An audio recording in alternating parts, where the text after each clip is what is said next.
গভীর রাত, সব দিক তখন নিঃশ্রুতি। হঠাৎ শোনা গেল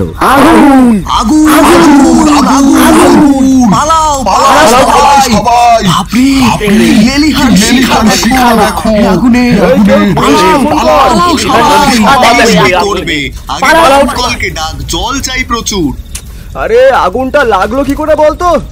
ওসব ছাড় এখন, আগে প্রাণটা রক্ষে হোক, তারপর ওই সব প্রশ্নের উত্তর খুঁজবি ক্ষণ। হ্যাঁ, এই পটা, এইদিকে ওদিকে দাঁড়িয়ে কি করছিস? কি দেখছিস ওদিকে? হায় হায় হায়, দমকলে খবর দি। টেলিফোন তো সেই ওই ঘরেই, ওখানেই যেতে হবে আমাদের।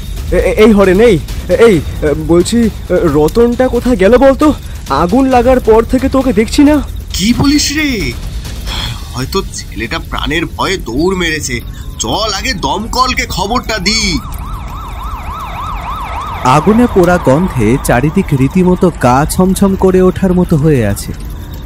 দমকল কর্মীরা পরিস্থিতি নিয়ন্ত্রণে আনার কাজ শুরু করল। কিছুক্ষণের মধ্যেই ঘটনাস্থলে এসে উপস্থিত হলো পুলিশ বাহিনী।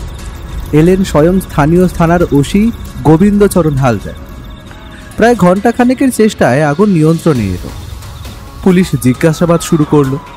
অ্যালুমিনিয়াম কারখানার মালিক হরিপদ ঘোষকে জিজ্ঞাসাবাদ করায় তিনি জানালেন কি করে এই আগুন লাগলো তা নিয়ে ওনার কোনো ধারণা নেই। হরিপদবাবু রীতিমতো ভেঙে পড়লেন। তার কারখানার একটা অংশ প্রায় ঝলসে গেছে। স্যার, ও স্যার, স্যার স্যার একবার এদিকে আসুন স্যার, একবার তাড়াতাড়ি এদিকে আসুন স্যার, জলদি এদিকে আসুন। ওই দেখুন, ওটা কি? একটা মৃতদেহ না? হ্যাঁ, ওটা তো একটা মৃতদেহ মনে হচ্ছে স্যার। একথা শুনে চকিতেই যেন সজাগ হয়ে উঠলেন গোবিন্দবাবু। পায়ে পায়ে এগিয়ে গেলেন জায়গাটার দিকে। দেখতে পেলেন একটা প্রায় জ্বলে পুড়ে ছারখার হয়ে যাওয়া মৃতদেহ। দমকল কর্মী আর পুলিশের দুজন কনস্টেবল মিলে দেহটা উদ্ধার করল। সেটা দেখা মাত্রই শিউরে উঠলেন কারখানার মালিক হরিপদবাবু। তিনি কাঁপা কাঁপা গলায় বললেন, জগাই? না না না না, এ হতে পারে না। জগাই চলে গেল? ওর এই অবস্থা কি করে হলো? এই বলে যেন প্রায় ডুকরে কেঁদে ফেললেন মালিক হরিপদবাবু। এই জগাই লোকটাকে? হরিপদবাবুর হতবাক হতাশ ভাবটা কাটছে না দেখে পটা নামের ওই ছেলেটা বলে উঠল, জগাই সাহেবের খাস কর্মচারী স্যার। গোবিন্দবাবু দেখলেন মৃতদেহটায় আর কিছু নেই বললেই চলে, তাই তিনি হুকুম দিলেন এক কনস্টেবলকে, এই যাও, লাশটাকে মর্গে চালান করো, আর বাড়ির কেউ থাকলে তাকে খবর দাও। সেই সময় আর একটা অপ্রত্যাশিত ঘটনা। আগুন তখন প্রায় নিভু নিভু। ছাইয়ের ভেতর থেকে উদ্ধার হলো কয়েকটা পোড়া ঝলসানো আঙুল সমেত একটা হাত। এটা কার হাত? হচ্ছে এটা কি এখানে? এটা তো জগাইয়ের হাত নয়, ওর হাত তো দেহের সাথে লেগেছিল। তখন হরেন ভয়ার্ত আর্তনাদ করে উঠে বলল, এটা মনে হয় রতন। কে রতন? এখানকারই কর্মচারী স্যার। আগুন লাগার পর থেকে ওকে আমরা আর দেখিনি। মনে হয় এটা ওরই হাত আছে স্যার। গোবিন্দবাবু একই সাথে অবাক আর সন্দিগ্ধ হয়ে পড়লেন। তার মনে তখন অনেক প্রশ্ন। কি করে লাগলো আগুনটা? জগাই কি করছিল ওই আগুনের ওখানে? রতনী বা আগুনের কবলে পড়ল কি করে? কর্মচারীদের থাকার জায়গা তো অন্যদিকে, তাহলে ওরা ওই সময় ওখানে কি করছিল? না, ব্যাপারটা সুবিধের লাগছে না গোবিন্দবাবু। তিনি হুকুম দিলেন, sees the place right now. আপনারা যে যার থাকার জায়গায় চলে যান। আমার 4 জন পুলিশ এখানে পাহারায় থাকবে। আমার অর্ডার ছাড়া কেউ এখানে ঘোরাফেরা করবেন না। এই বলে গোবিন্দবাবু তার জিপে করে প্রস্থান করলেন। ভোর হতে তখনও ঘণ্টাখানেক বাকি।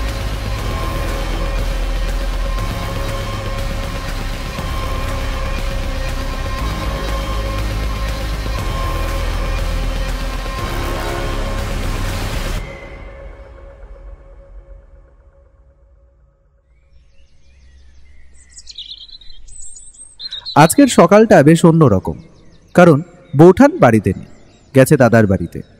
সঙ্গে গেছে খোকা আর পুটিরা। তাই ঘুম থেকে উঠেই বুঝতে পেরেছিলাম আজকে থেকে শুরু করে বেশ কয়েকটা দিন ওই ভালো মন্দ খাওয়া দাওয়াটা আর জুটবে না। তাই প্রাতকৃত্যাদি সেরে বসার ঘরে গেলাম। দেখি ভায়া সেখানে বসে রয়েছে আর তীক্ষ্ণ দৃষ্টিতে খবরের কাগজের খবরগুলো যেন গিলে খাচ্ছে। সামনের টেবিলে দেখি রাখা একটা খালি চায়ের কাপ। ভায়াকে বললাম, কি হে ভায়া, একা একাই চা পান সেরে ফেললে নাকি? এই বন্ধুটার কথা একটিবারও স্মরণে এলো না হে? কি যে বলো না, মনে আবার পড়বে না? মনে পড়েছিল বলেই মাত্র 1 কাপ চা করে খেয়েছি। তোমার চা করে রাখলে তো এতক্ষণে ঠান্ডা জল হয়ে যেত একেবারে। বাহ, ধন্য তোমার যুক্তি গো। আচ্ছা বেশ, উঠেই যখন পড়েছ অজিত, যাও বেশ কড়া করে আদা দিয়ে 2 কাপ চা করো তো বন্ধু। তোমার চা খেলে যেন সব মাথা ব্যথা দূর হয়ে যায় আমার। যাও যাও, দাঁড়িয়ে থেকো না হে। বুঝলাম দ্বিতীয়বার চা করার মেহনত এড়াতেই ভায়া আমাকেই প্রচণ্ড প্রশংসায় ভূষিত করে রান্নাঘরে পাঠাতে চাইছে। মনে মনে মুচকি হাসলাম ভায়ার এই কাণ্ড দেখে। বললাম, থাক থাক, অত প্রশংসা সকাল সকাল হজম হবে না আমার। আমি যাচ্ছি চা করতে, বসো। এই বলে যেই রান্নাঘরের দিকে পা বাড়িয়েছি অমনি ভায়া বলে উঠল, দাঁড়াও, কেউ একজন আমাদের ঘরের দিকেই আসছে। এত সকালে? কিন্তু কে? বাড়ির সামনে দাঁড়িয়ে পুলিশের জিপ, তার মানে পুলিশের কোনো পদস্থ কর্তা, তা নিয়ে সংশয় নেই। ওই শোনো, সিঁড়িতে জুতোর শব্দ, কিন্তু এটা তো দেশের জুতো নয়, এটা তো বিদেশি পামশু। আর আমার পরিচিত পুলিশদের মধ্যে এই ধরনের জুতো ব্যবহার করেন মাত্র একজনই, গোবিন্দ হালদার বাবু। বেশ অন্তদন্ত হয়ে আসছেন তিনি, ভারী চেহারা নিয়েও একেবারে 2-3টি করে সিঁড়ি ভাঙছেন। তার মানে ব্যাপার বেশ গুরুতর। যাও তো অজিত, দরজার কাছে যাও। ভায়ার বিশ্লেষণ মন্ত্রমুগ্ধর মতো শুনছিলাম। ওর কথা শেষ হতে না হতেই দরজায় বেশ জোরালো কয়েকটা টোকা পড়ল। দৌড়ে গেলাম দরজা খুলতে। দরজা খুলেই যার দর্শন পেলাম তিনি আর কেউ নন, স্বয়ং ওসি গোবিন্দচরণ হালদার মশাই। কোনো ভনিতা না করে উনি বললেন, অমরজিৎ বাবু, বলছি যে ব্যোমকেশ বাবু আছেন বাড়িতে? আসলে ওনার সঙ্গে একটু জরুরি একটু দরকার ছিল। হ্যাঁ হ্যাঁ, আসুন গোবিন্দবাবু। ভায়া আগেই বুঝেছে যে আপনি এখানে আগত হয়েছেন, বসার ঘরে আছেও। আপনি আসুন আমার সাথে। কি কি বললেন? ব্যোমকেশ আগেই বুঝেছে আমি আসছি? তা সে হতেই পারে। ওনার এই ঐশ্বরিক অনুধাবন ক্ষমতার পরিচয় এর আগেও কয়েকবার আমি পেয়েছি। বসার ঘরে ঢুকতেই ভায়া বলল, আসুন গোবিন্দবাবু, বসুন। আচ্ছা, এখানে এখানে বসুন। হ্যাঁ, আর অজিত, যাও তুমি বরং ঝটপট 3 পেয়ালা চা আর কিছু শুকনো খাবার নিয়ে এসো। আরে এই যে অজিতেশ বাবু, অমরজিৎ বাবুর মুখে শুনলাম আপনি নাকি আমার আগমনের কথা আগেই বুঝতে পেরে গিয়েছিলেন। কিভাবে বুঝলেন সে কথা না হয় থাক, কিন্তু আগমনের হেতুটা কি বুঝতে পেরেছেন? আমি অন্তর্যামী নই গোবিন্দবাবু, সামান্য সত্যি সন্ধানী। তাই বাড়ির সামনে জিপের আগমন, সিঁড়িতে ধূপধাপের পায়ের আওয়াজ আর শেষে পামশুয়ের পরিচিত শব্দ শুনে আপনার আগমনটাই অনুমান করেছিলাম আমি, আর কিছুই নয় আর কি। এবার আগমনের হেতুটা যে আপনাকেই নিজ মুখে বলতে হবে মশাই। ও, এই তো অজিত এসে গেছে। নিন, চা পান সেরে নিন গোবিন্দবাবু। চা আর নিমকি খাওয়া শেষ করে গোবিন্দবাবু একটু নড়েচড়ে বসলেন, তারপর বলতে শুরু করলেন। এরপর গোবিন্দবাবু গত রাতের এক ভয়াবহ অগ্নিকাণ্ডের কথা শোনালেন, সাথে জগাই আর রতন নামে অগ্নি বিপর্যস্ত ওই অ্যালুমিনিয়াম কারখানার 2জন শ্রমিকের মৃত্যুর কথাও বললেন। এক এক করে গত রাত্রের কোনো কথাই বলতে আর তিনি বাকি রাখলেন না। সবটা ভায়া খুব মনোযোগ দিয়ে শুনল, তারপরে বলল, সবই তো শুনলাম, কিন্তু এখানে আমার ভূমিকাটা ঠিক কি হবে গোবিন্দবাবু? দেখুন, আপনাকে তো সবটাই খুলে বললাম অজিতেশ বাবু, কিন্তু আমার মনে সন্দেহের একটা ভাব থেকেই যাচ্ছে। কি করে আগুনটা লাগলো?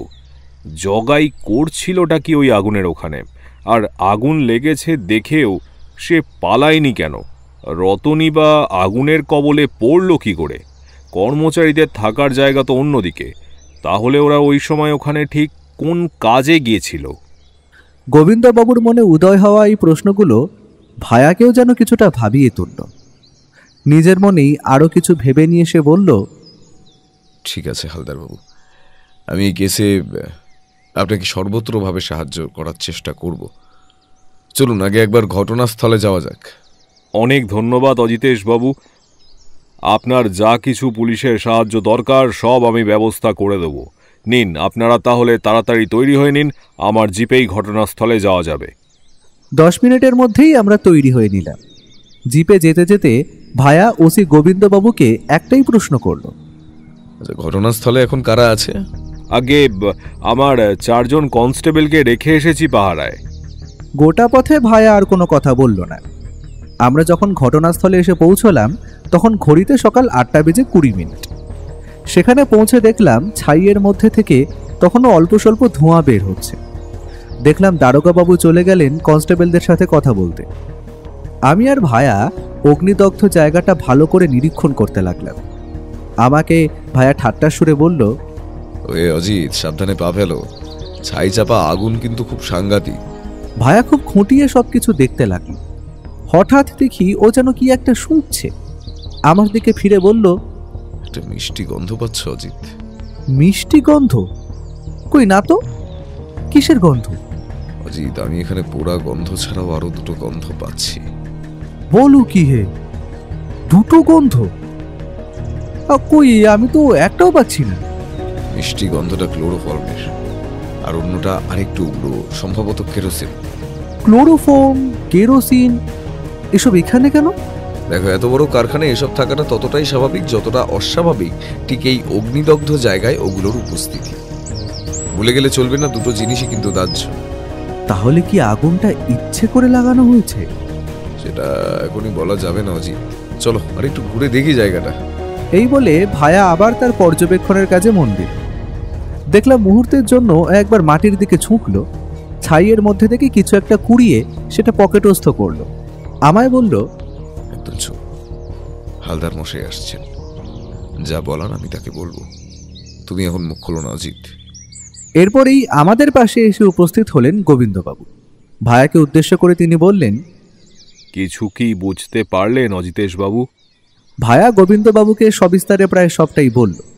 শুধু ও যে কি একটা কুড়িয়ে পকেটে ভরেছে, শুধু সে কথাটা চেপে গেল। গন্ধের কথা শুনে গোবিন্দবাবুও বেশ অবাক হলেন। এরপর আমরা কারখানার অধীনস্থ গোডাউনগুলো দেখলাম, সবই তালাবন্ধ। সবকটার বাইরেই প্রায় লেখা কোনটা কি রাখার জন্য ব্যবহার করা হয়। কোনটা বক্সাইট, কোনটা চুন, কয়েকটাই আবার নানা ধরনের অ্যাসিড, ক্লোরোফর্ম আর কেরোসিনের গুদামও দেখলাম। আরও দুটো গুদাম আছে একটু অন্যদিকে, যদিও সে দুটোতে লেখা নেই কিসের গুদাম। একটু বিশ্রী গন্ধ আসছিল সেখান থেকে। ভায়া জিজ্ঞেস করায় হালদার মশাই জানালেন যে এই কারখানায় অ্যালুমিনিয়াম শিল্পের পাশাপাশি সার তৈরির কাজও হয়। সেজন্যই আবর্জনা ও জন্তু জানোয়ারের পচা গলা দেহ ওখানে রাখা থাকে হয়তো। কথা শুনে ভায়া তখন আর কিছু বলল না। এরপর আরো কিছুক্ষণ আমরা সব দিক ভালো করে দেখলাম। ভায়া তারপর দারোগাবাবুকে বলল, কারখানার কর্মচারীরা সব কোথায়? তাদের সঙ্গে কথা বলতে পারলে ভালো হয় আর কি। কর্মচারীরা এখন এখানে নেই, যে যার বাড়ি চলে গিয়েছে। কারখানা কবে খুলবে তার কোনো ঠিক নেই, তাই তাদের প্রস্থান। ঠিক আছে, কালকে সকাল 10টায় ওই কর্মচারীদের ডেকে পাঠান এই আপনার থানায়। আমি সেখানেই তাদের জিজ্ঞাসাবাদ করব। আর হ্যাঁ, তারপর আমরা যাব মালিক হরিপদ বাবুর বাড়িতে। এরপর পুলিশ জিপে আমি আর ভায়া উঠে বসলাম। বেলা প্রায় তখন 12টা। ভায়া বলল, গোবিন্দবাবু, আমাদেরকে বাড়ির সামনে নামানোর প্রয়োজন নেই, বড় রাস্তার মোড়ে নামিয়ে দিলেই চলবে। গোবিন্দবাবু কিছুটা অবাক হলেন, জিজ্ঞাসু দৃষ্টিতে আমার দিকে তাকাল। আমিও ঠিক বুঝতে পারিনি যে ভায়া কি ভাবছে। আমাদের মনের প্রশ্নটা মনে হয় ভায়া বুঝতে পারল, তাই অট্টহাসি করে বলল, আরে এতেও আপনারা রহস্য খুঁজতে বসলেন নাকি? হ্যাঁ, আসলে বুঝলেন গোবিন্দবাবু, আপনার বৌঠান বাড়িতে নেই, আর পুটিরামও নেই, তাই আহারা দিয়ে আমাদেরকেই রাঁধতে হবে, অথবা বাইরে থেকে কিনে যেতে হবে। এত বেলায় আর রান্না করতে মন চাইছে না, তাই বললাম বড় রাস্তার মোড়ে নামাতে আর কি। ওখানে একটা ভালো ভাতের হোটেল রয়েছে, মন চাইছে ওখানেই কবজি ডুবিয়ে মধ্যাহ্ন ভোজটা সেরে নেব আর কি। গোবিন্দবাবুর জিপ আমাদের বড় রাস্তার মোড়ে নামিয়ে দিয়ে চলে গেল, আর আমরাও এরপর নানাবিধ উপাদেয় পদসহযোগে দুপুরের খাওয়া সেরে ঘরে ফিরলাম। সকাল থেকে খাটাখাটনির পর পেটে ভাত পড়তে চক্ষু দুটো যেন হাল ছেড়ে দিল। আমার ঘরে গিয়ে আমি শুয়ে পড়লাম, কিন্তু ভায়া কি যেন একটা ভাবছে বাইরে বসার ঘরে। ও মস্তিষ্কের পরিশ্রম করে চলেছে, আর আমি কিনা খেয়ে দিয়ে ঘুম দিচ্ছি। ঠিক আমাকে নিজেকে ধিক্কার দিতে দিতে এক সময় আমার চোখ বন্ধ হয়ে এলো। ঘুম যখন ভাঙলো তখন সন্ধ্যা নেমেছে। ঘুম জড়ানো চোখে দেখলাম ঘড়ির কাঁটায় তখন 6:30। দেখলাম বসার ঘরটা খালি, টেবিলে পড়ে আছে একটা পুরনো খবরের কাগজ। ভায়া বাড়িতে নেই, কোথাও একটা গেছে। আমি আর কি করব, অগত্যা আমার লেখালেখির কাজ নিয়েই বসলাম। ভায়া ফিরল ওই প্রায় রাত 8:30 নাগাদ। ওর হাতে দেখলাম একটা খাবারের থলি। ঘরে প্রবেশ করেই ও বলল, এই যে ভাইয়া, চলো খেয়ে নি। তারকের দোকানে গরম রুটি, আলু পটল ভাজা আর ডিম তরকা এনেছি। সে তো বুঝলাম, কিন্তু তুমি গেছিলে কোথায়? সব কথা বলছি, আগে খেয়ে নি চলো। খাওয়া সেরে আমরা দুজন দুটো সিগারেট ধরিয়ে বসার ঘরে এলাম। ভায়াকে বললাম, এবার বলো তো, কোন সান্ধ্য অভিযানে বেরিয়েছিলে? অভিযান ঠিক নয়, ভ্রমণ বলতে পারো। বাড়ি থেকে বেরোলাম ওই 5টা নাগাদ। প্রথমে গেলাম সমরেশ জহুরির কাছে। জহুরির কাছে কি করতে গেছিলে? তবে খুলেই বলি তোমাকে। মনে আছে সকালে ওই জায়গাটা থেকে একটা জিনিস কুড়িয়ে পেয়েছিলাম? হ্যাঁ হ্যাঁ হ্যাঁ, মনে পড়েছে। সবকিছুর মধ্যে ওটার কথা জিজ্ঞেস করতে তো একেবারে ভুলে গেছি। জিনিসটা কি ছিল? যেটা খুঁজে পেয়েছিলাম সেটা চকচকে ধাতুর খণ্ড, এবং স্পষ্টতই সেটা গলে গেছিল আগুনের তাপে। আমার তখনই সন্দেহ হয় জিনিসটা দেখে। আমার পরীক্ষা করে মনে হয়েছিল জিনিসটা সোনা। তাও আর একবার নিশ্চিত হতে জহুরির কাছে যাওয়া। গিয়ে দেখি আমার সন্দেহই ঠিক, ওটা সোনাই, একদম খাঁটি সোনা। বলো কি, সোনা? ওখানে সোনা আসবে কি করে? সোনাটা কি জগাই বা রতনের কারো? আমারও সেটাই মনে হয়েছিল প্রথমে, তাই ভাবলাম একবার জগাইয়ের বাড়ি যাব। রাস্তায় একটা টেলিফোন বুথ থেকে হালদার মশাইকে ফোন করে জগাইয়ের ঠিকানাটা জোগাড় করলাম। তা কিছু পেলে ওর বাড়িতে গিয়ে? ওর বাড়ি পৌঁছেই দেখলাম শোকের ছায়া। বিকেল 4:30 নাগাদ বাড়ির লোকেরা মরদেহ দাহ করে ফিরেছে। বাড়িতে তার স্ত্রী, দুটো ছেলে আর এক ভাই থাকে। জগাইয়ের বয়স ছিল 45 বছর। তার ছেলে দুটো এখনো ছোট, কারোর বয়সই 20-র বেশি নয়। আর ওর ভাইয়ের বয়স 39 বছর। স্ত্রী ইন্দু শোকে একেবারে ভেঙে গেছেন। হ্যাঁ, সেটাই তো স্বাভাবিক, কি আর করা যাবে, ভাগ্যের পরিহাস। কিন্তু ওদের সাথে কথা বলে কোনো সূত্র কি পেলে? সূত্র পেয়েছি তা ঠিক বলবো না, তবে কয়েকটা গুরুত্বপূর্ণ তথ্য অবশ্যই পেয়েছি। এরপর ভায়া যা বলল তা অনেকটা এই রকম। জগাই প্রায় 16 বছর ধরে হরিপদ বাবুর কারখানায় কাজ করতেন। প্রথম মালিকের সঙ্গে খুব একটা সদ্ভাব না থাকলেও পরের দিকে সে মালিকের প্রিয় হয়ে ওঠে। মালিকের সঙ্গে তার এই দহরম মহরম গত 2-3 বছরে বেশ বেড়েছিল। জগাই প্রায় রাতে বাড়িতে আসতো না, বলতো কারখানায় কাজ আছে। কারখানায় ঠিক কোন জায়গায় কাজ করতো জগাই, সেটা ওর বাড়ির লোক জানে না। জগাইয়ের কাছে সোনা বলতে শুধু একটা সোনার আংটি ছিল, কিন্তু সেটা সে অনুষ্ঠানের দিন ছাড়া কখনো পরতো না, আর সেটা এখনো ওর বাড়িতেই আছে। এতটা পর্যন্ত শুনে আমি বললাম, তার মানে আংটিটা জগাইয়ের নয়? না, জগাইয়ের নয়। আর এটা ভুলে যেও না অজিত, যে জিনিসটা আদৌ আংটি নাকি অন্য কিছু সেটা কিন্তু আমরা এখনো বুঝতে পারিনি। তাহলে এখন? কালকে রতনের বাড়িতে খোঁজ নিতে হবে। শুভরাত্রি অজিত, আমি উঠি, কয়েকটা কাজ আছে। এই বলে ভায়া নিজের ঘরে চলে গেল। আমি আমার ঘরে গিয়ে কিছুক্ষণ কাজ করে শুয়ে পড়লাম। পরদিন সকালে উঠে দেখলাম ভায়া বসার ঘরে খবরের কাগজ পড়ছে। তার ভ্রু কুঞ্চিত। সেই ভ্রুয়ের কুঞ্চন আমার অচেনা নয়। ভায়াকে কোনো একটা বিষয় নিয়ে প্রচণ্ড বিচলিত করে তুলেছে। আমি মুখ ধুয়ে এসে ওর কাছে বসলাম। বললাম, কি হয়েছে, তোমায় এত চিন্তিত লাগছে কেন? ভাইয়া, ও উঠে পড়েছ? এই দেখো, খবরটা পড়ো। এই বলে ভায়া আমার দিকে আজকের কাগজটা এগিয়ে দিল। ও যে খবরটার দিকে ইঙ্গিত করলো সেদিকে চোখ দিলাম। খবরটার শিরোনাম, খাস কলকাতা শহর থেকে ডাক্তার নিখোঁজ। খবরটা সংক্ষেপেই এখানে উল্লেখ করছি। গত পরশু সন্ধ্যার পর থেকেই নিখোঁজ বিখ্যাত মনোরোগ বিশেষজ্ঞ ও গবেষক ডাক্তার অনিমেষ রায়। ওই দিন সন্ধ্যায় শেষবার তাকে দেখা যায় নিজের চেম্বারেই। পুলিশ খোঁজ চালাচ্ছে গতকাল থেকেই, কিন্তু এখনো কোনো খোঁজ খবর পাওয়া যায়নি। পরিবারের সকলে উৎকণ্ঠা ভরা মনে একটা খবরের আশায় বসে রয়েছে। খবরটা পড়া শেষ করে ভায়াকে বললাম, হ্যাঁ সে তো পড়লাম, কিন্তু এই খবরে তুমি এতটা চিন্তিত কেন? ওহ ভাইয়া, তুমি চোখ থাকতেও অন্ধ নাকি? কেন, কি হলো আবার? না বললে বুঝবো কি করে বলো তো? ডাক্তারের চেম্বারের ঠিকানাটা খেয়াল করলে না বন্ধু? ওর কথায় আর একবার ভালো করে দেখলাম ঠিকানাটা। এবার আমারও চমকে ওঠার পালা। চেম্বারের ঠিকানা আর ওই কারখানার ঠিকানা প্রায় একই। মানে চেম্বার আর কারখানার মধ্যে দূরত্ব মাত্র 5 থেকে 7 মিনিটের। আমি বললাম, তাহলে কি ডাক্তার অনিমেষ রায়ের চেম্বার আর হরিপদবাবুর কারখানার মধ্যে কোনো যোগাযোগ রয়েছে? সেটাই তো আমাদের খুঁজে বের করতে হবে। বিষয়টা নিতান্ত কাকতালীয় বলে মনে হয় না। ঠিক যে সন্ধ্যার পর থেকে ডাক্তারবাবু নিখোঁজ হলেন, সেই রাতেই আগুন লাগলো কারখানায়।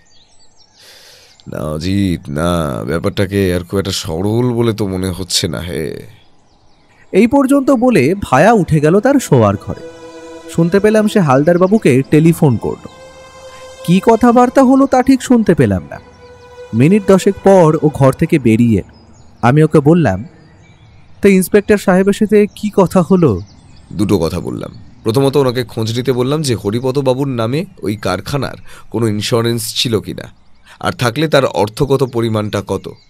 দ্বিতীয়ত আমি ওনাকে বলেছি এই অগ্নিবিধ্বস্ত কারখানা থেকে পাহারা তুলে নিতে, আর মালিককে খবর পাঠাতে যেন কারখানার কাজকর্ম যত শীঘ্র সম্ভব শুরু করতে। কিন্তু তুমি হঠাৎ পাহারা তুলে নিতে বললে কেন? এতে তো আমাদেরই তদন্তের সমস্যা হবে। আসলে বুঝলে ভাইয়া, আমরা এখন তদন্তের এমনই একটা জায়গায় দাঁড়িয়ে আছি যেখানে আমাদের কাছে আর সূত্র নেই। আমরা একটা জায়গায় যেন আটকে গেছি। আমাদের এগোতে হবে।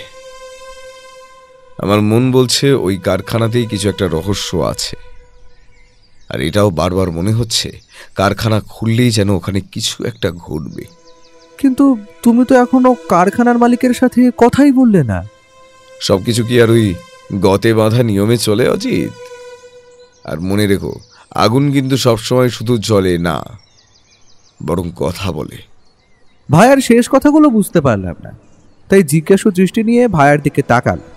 কিন্তু ও যেন আমাকে আর কোনো গুরুত্বই দিল না। উঠে দাঁড়িয়ে বলল, চলো অজিত, তৈরি হয়ে নাও, বেরোবো, থানায় যেতে হবে। এবার কারখানার কর্মচারীদের জিজ্ঞাসাবাদের পালা। আমরা মিনিট 15-র মধ্যে বেরিয়ে পড়লাম। একটা ট্যাক্সি ধরে আমি আর ভায়া গেলাম থানায়। যাওয়ার পথে ভায়া আর কোনো কথা বলল না। সেখানে পৌঁছে আমরা প্রথমে গেলাম গোবিন্দবাবুর ঘরে। ভদ্রলোক নিজের কামরাটাকে বেশ সাজিয়েছেনই বলতে হবে।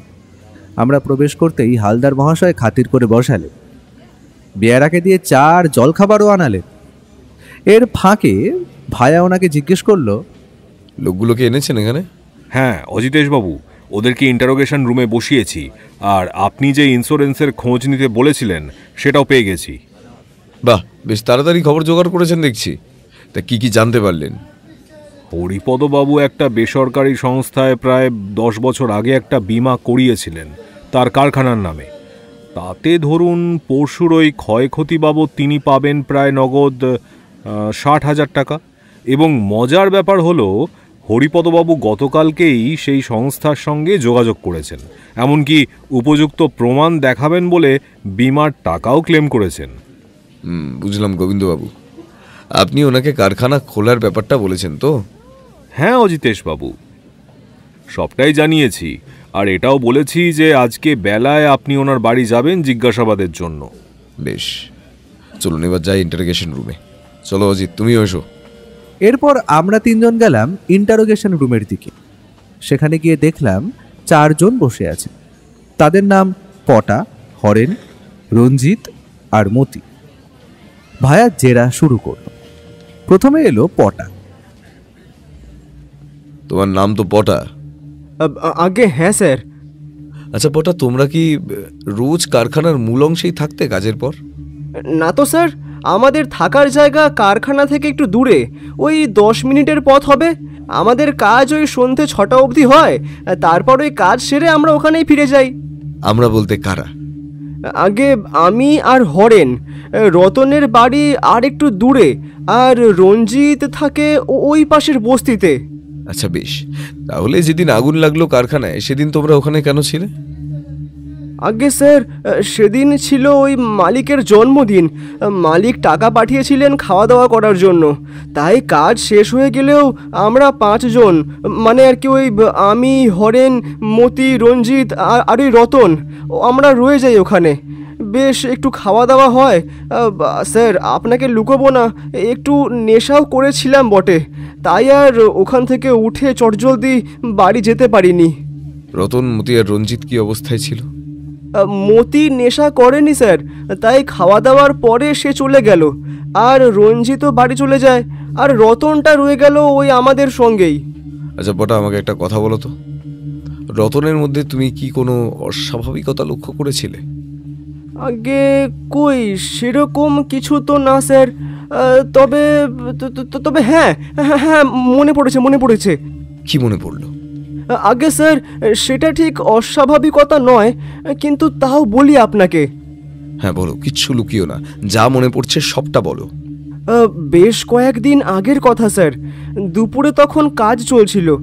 ওই রতন কেন জানি না একবার বাইরে গেল, মিনিট 5 পরে আবার ফিরে এলো হন্তদন্ত হয়ে।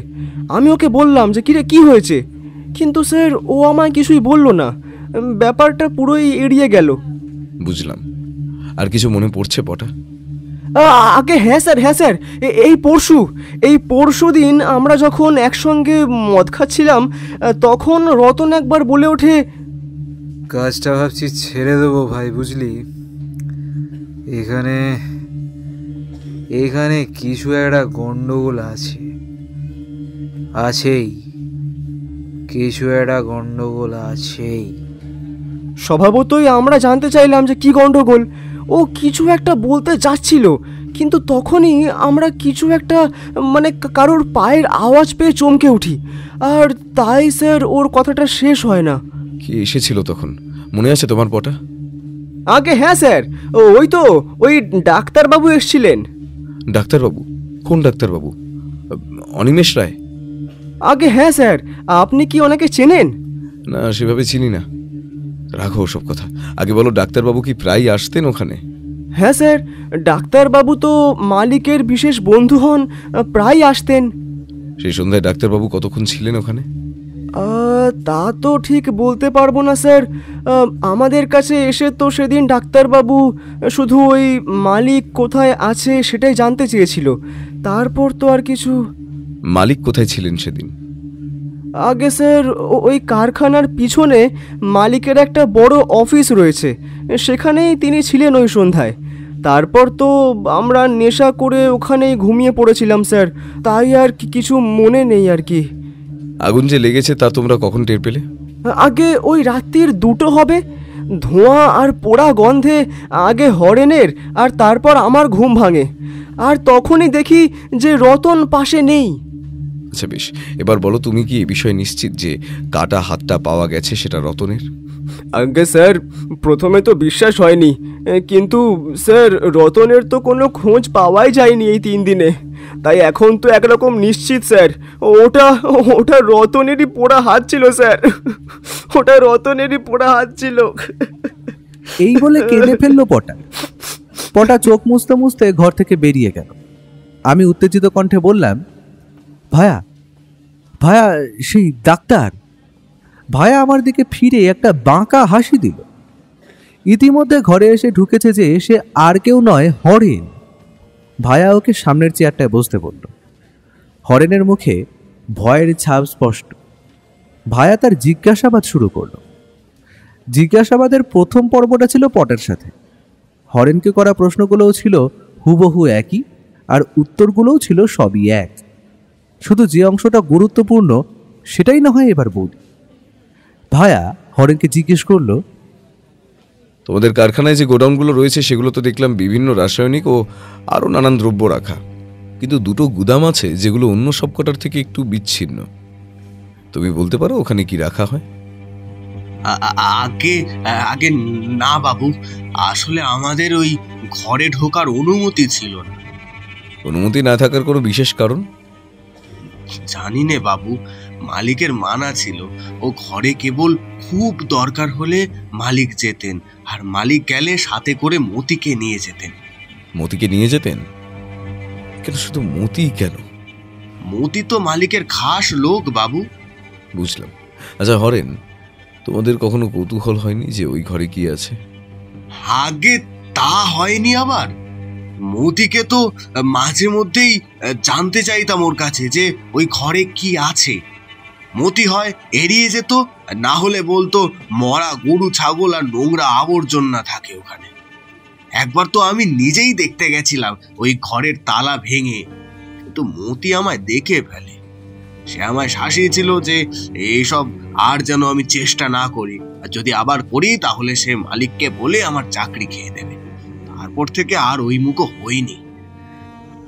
আমরা আদার ব্যাপারী বাবু, জাহাজের খবর জানতে গিয়ে নিজের লোকসান করে লাভ কি বলুন তো?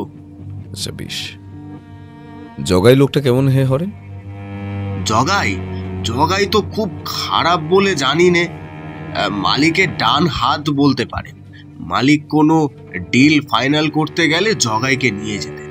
কি করে যে বেচারাটা আগুনে পুড়ে গেল, উফ, সবই ভাগ্য। আচ্ছা, ডাক্তার অনিমেষ রায়কে চেনো তুমি? আগে হ্যাঁ বাবু, চিনি বই কি। খুব ভালো মানুষ। উনি আমাদের প্রতিবার পুজোয় টাকা দিতেন ভালোবেসে। মালিকেরও তো খুবই ভালো বন্ধু ছিলেন উনি। আমাদের শরীর খারাপ করলে উনি তো ওষুধ বাতলে দিতেন। কিন্তু উনি তো মনের অসুখের ডাক্তার, তাহলে তোমার ওষুধ দিতেন কেমন করে?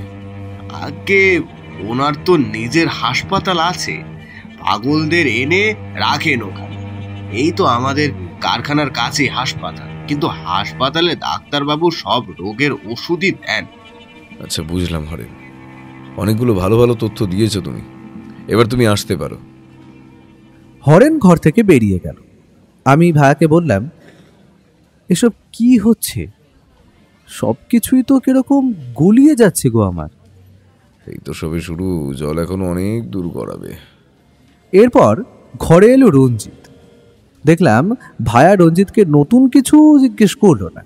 5-6 মিনিটের সংক্ষিপ্ত জিজ্ঞাসাবাদ শেষে রঞ্জিত চলে গেল। কিছুক্ষণের মধ্যেই ঘরে ঢুকলো মতি। মুখে একটা অদ্ভুত উগ্র ভাব, যেন কাউকেই তোয়াক্কা করে না। ভায়া কিছু বলার আগেই সে সামনের চেয়ারটায় বসল। ভায়া তাকে খানিকক্ষণ তীক্ষ্ণ দৃষ্টিতে নিরীক্ষণ করে বলল, মতি, যেদিন তোমাদের কারখানায় আগুন লাগলো সেদিন তুমি সন্ধ্যায় কখন বাড়ি গিয়েছিলে? তা ধরুন ওই 8টার সময় হবে। সেদিন মালিকের জন্মদিন ছিল, তাই বিকাল থেকে সন্ধ্যা কারখানাতে ফুর্তি করছিলাম আমরা। তারপর ওই রতন, হরেন আর পটা রয়ে গেল। প্রথমে রঞ্জিত আর তারপর আমি বাড়ি চলে আসি। আচ্ছা বেশ, আগুন লাগার খবরটা পেলে কোত্থেকে? আগে মালিকই টেলিফোন করে জানিয়ে দিয়েছিলেন। আচ্ছা, তোমার বাড়িতে টেলিফোন আছে? হ্যাঁ আছে, মালিকই ব্যবস্থা করে দিয়েছিলেন। বুঝলাম। আচ্ছা, এই রতন ছেলেটা কেমন ছিল? 1 নম্বরের বজ্জাত। কাজে মন ছিল না, খালি মালিকের কাছে ব্যাকরা দেওয়ার চেষ্টা করতো। মরে গিয়ে ভালোই হয়েছে বেটা। তোমার কথায় স্পষ্ট যে তুমি রতনকে পছন্দ করতে না।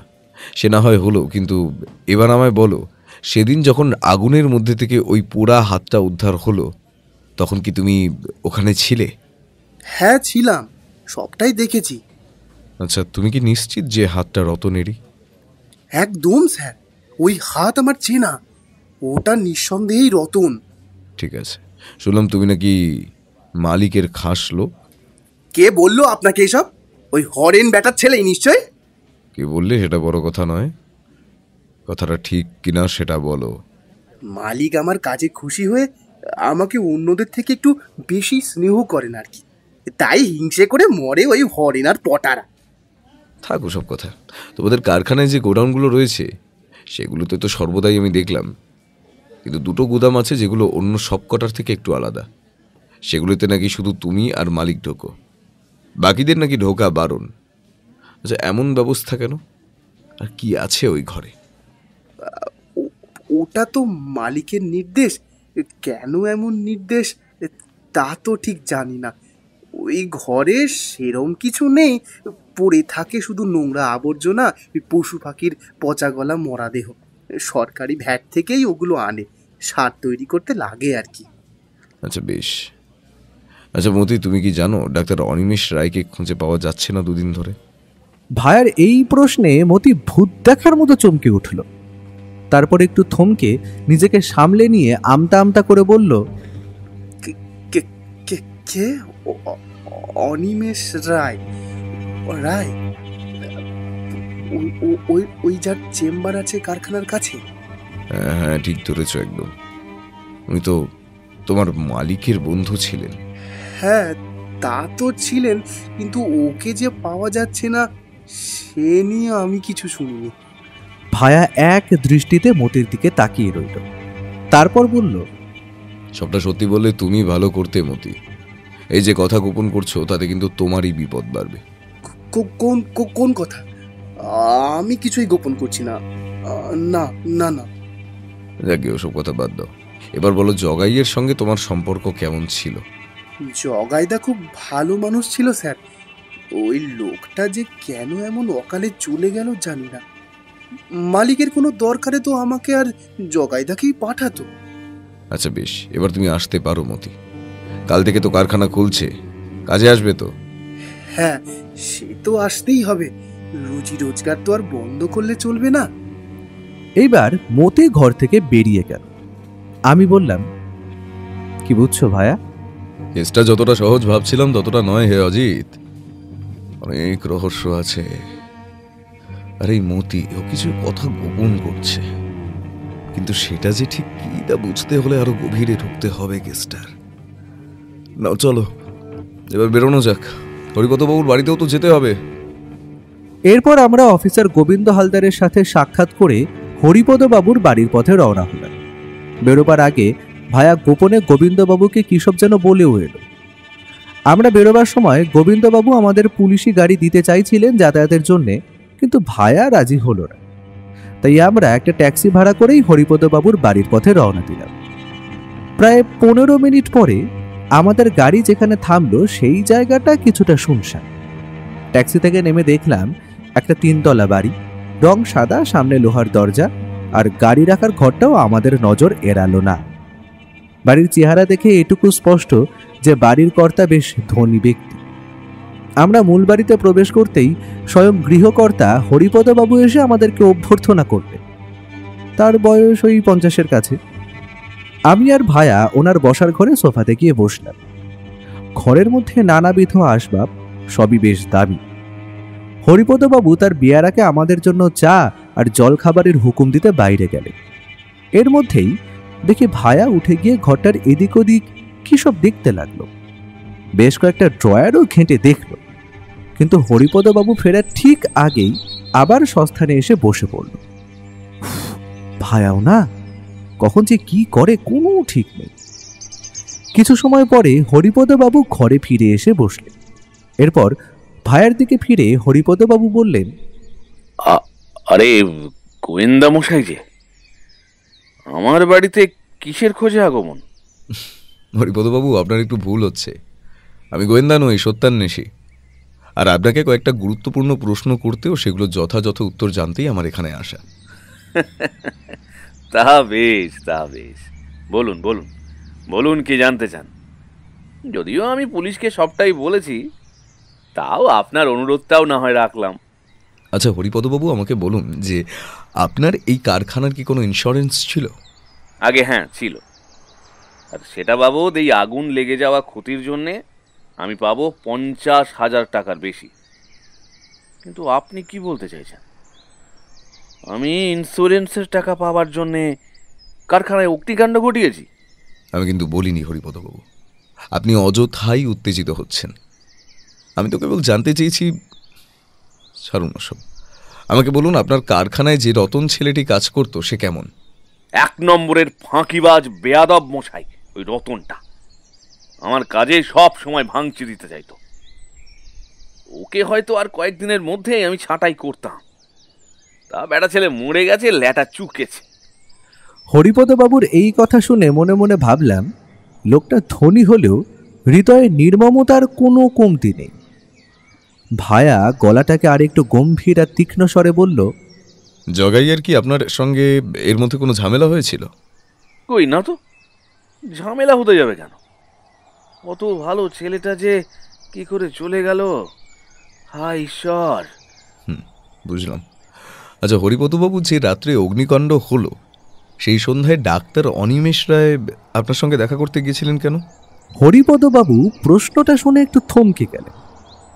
তারপর যেন সবটা গুছিয়ে নেওয়ার ভাব করে বললেন, অনিমেষ আমার অনেক দিনের বন্ধু। যেদিন আগুন লাগে ওই দিন ছিল আমার জন্মদিন, তাই ওকে আমন্ত্রণ জানিয়েছিলাম আমার অফিসে। বুঝলাম। আপনার অফিস থেকে খাওয়া দাওয়া সেরে ডাক্তার কোথায় গেলেন? আমার অফিসে সব মিটলো ওই ধরুন ওই রাত 9:30 নাগাদ। তারপর তো অনিমেষ বেরিয়ে গেল, বললো চেম্বারে যাচ্ছে। এরপর যে কোত্থেকে কি হয়ে গেল, বেঘরে মারা পড়লো ভালো মানুষটা। ওহ, কিছুই বুঝতে পারছি না। এরপর হঠাৎই উঠে দাঁড়ালো ভায়া। এবার আমরা আসি হরিপদবাবু, কালকে কারখানা খুলুন, আশা করি সব ভালো হবে। এই বলে ভায়া ঘর থেকে বেরিয়ে গেল। ওর দেখা দেখে আমিও প্রস্থান করলাম। হরিপদবাবুর মুখ দেখে বুঝতে পারলাম ভায়ার এই হঠাৎ প্রস্থানে তিনি যার পর নাই অবাক হয়েছেন। অবশ্য আমিও যে অবাক হইনি তা নয়। বাইরে বেরিয়ে ভায়াকে বললাম, কি হলো, হঠাৎ করে বেরিয়ে এলে যে এরকম? ভায়া আমার কথার কোনো জবাব দিল না।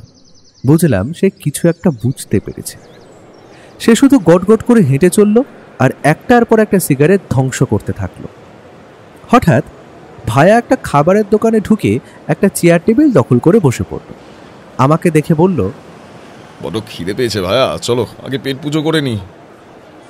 এই বলে সে ভাত, ডাল, আলু ভাজা আর পাবদা মাছের ঝোলের অর্ডার দিয়ে দিল হোটেলের এক বিয়ারাকে। এরপর আমাকে উদ্দেশ্য করে বলল, অজিত, তুমি বাড়ি ফিরে যাও। এখান থেকে সোজা একটা ট্যাক্সি ধরো আর বাড়িতে পৌঁছে আমার প্রতীক্ষা করো। তুমি বাড়িতে ফিরবে না? না অজিত, আমার কয়েকটা কাজ আছে, আমাকে যেতে হবে। কি কাজ বলো তো? সব জানতে পারবে, সব খুব তাড়াতাড়ি জানতে পারবে। একটু ধৈর্য ধরো অজিত। আচ্ছা, তোমাকে একটা দায়িত্ব দিচ্ছি আমি। কি দায়িত্ব? আমার অনুপস্থিতিতে কিছু টেলিফোন আসতে পারে, সেগুলো তোমাকে ধরতে হবে আর সব কথাগুলো মন দিয়ে শুনতে হবে। আমি সময় মতো তোমার থেকে জেনে নেব। তা না হয় হলো, কিন্তু যাবেটা কোথায় সেটা তো বলো। অজিত, বললাম তো সবুর করো, আর কিছু সময়ের মধ্যেই সবটা জানতে পারবে হে ভায়া। ঠিক আছে, তোমার হুকুম শিরোধার্য হে সত্যান্বেষী। কিন্তু আমায় শুধু এইটুকু বলো যে তুমি কি বুঝতে পেরেছো রহস্যটা নিয়ে, কারণ আমি তো এখনো ওই অথই জলেতেই আছি। ভায়া এক গরস ভাত মুখে তুলে বলল, কয়েকটা খুব দামি এবং অবাক করা সূত্র যে পেয়েছি তা অস্বীকার করব না। আর একটা বড় ধরনের পরিকল্পিত অপরাধ যে সংঘটিত হয়েছে সে নিয়েও আমি অনেকাংশে নিশ্চিত।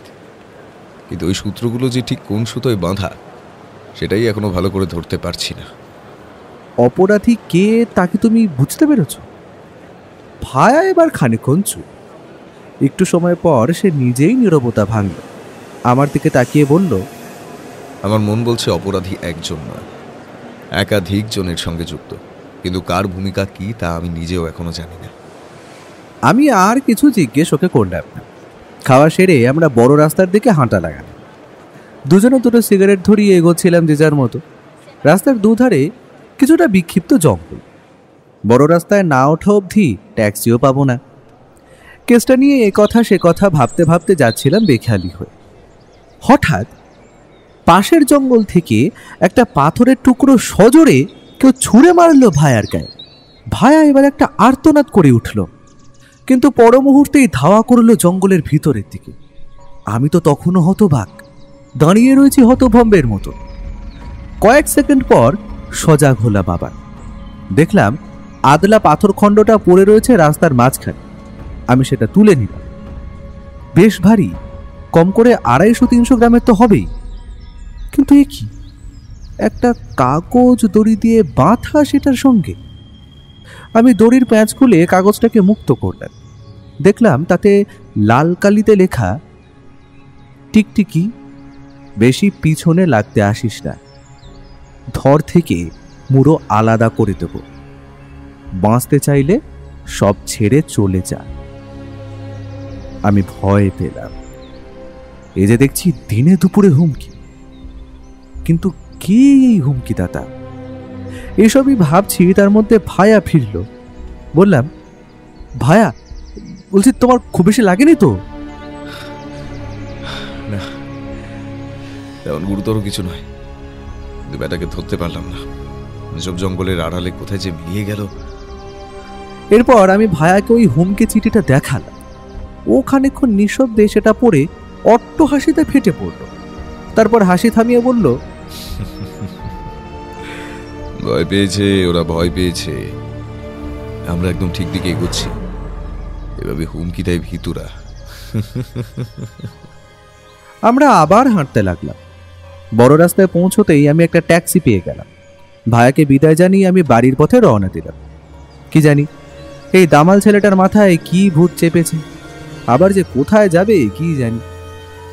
বাড়ি যখন পৌঁছালাম তখন দুপুর প্রায় 2টো। বসার ঘরে টেলিফোনের কাছে লেখালেখির কাজ নিয়ে বসলাম।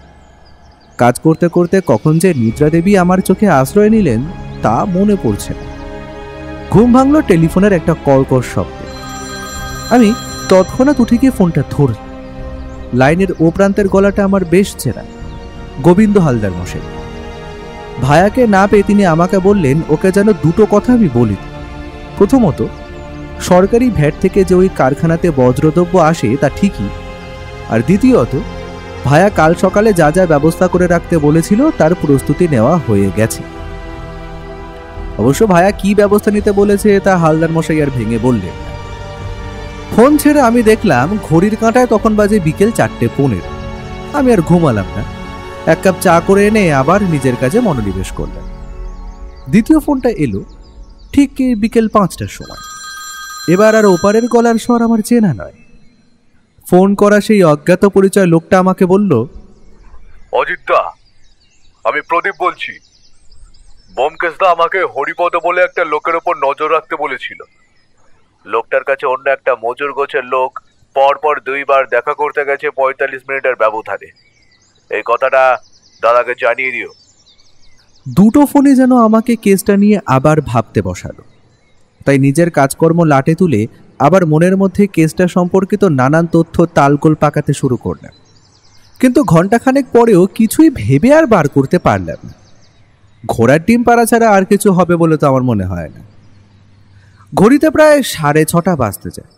ভায়ার কোনো পাত্তা নেই, সময় যেন আর কাটছেই না। ধীরে ধীরে ঘড়িতে 8টা বাজলো। 8টা বেজে 20 মিনিটে টেলিফোনটা আবার বেজে উঠল।